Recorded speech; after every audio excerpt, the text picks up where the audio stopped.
سب سے پہلے اگر ہم مثال لیتے ہیں تو ایوب علیہ السلام کو جو مشکلات کا سامنا کرنا پڑا وہ بڑی ملٹیپل تھیں. یعنی آپ ایزیوم کریں کہ ایک بندہ ہے جس کے پاس دنیا کا مال و دولت ہے, فیملی ہے, ہیلتھ ہے, یہ تینوں بہت میجر آپ کی لائف کی بلیسنگز ہیں. یعنی health, wealth and family, social circle. اور ایوب علیہ السلام سے ایک ایک کر کے تینوں آزمائش کے طور پہ لی گئیں. سب سے پہلے ہز ہیلتھ, وہ ہیلتھ ڈیٹیریوریٹ ہوئی.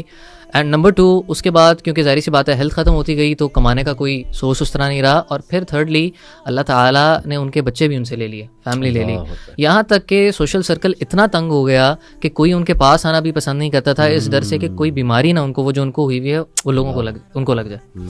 سو ایوب علیہ السلام نے یہ تینوں چیزیں اکٹھی فیس کی.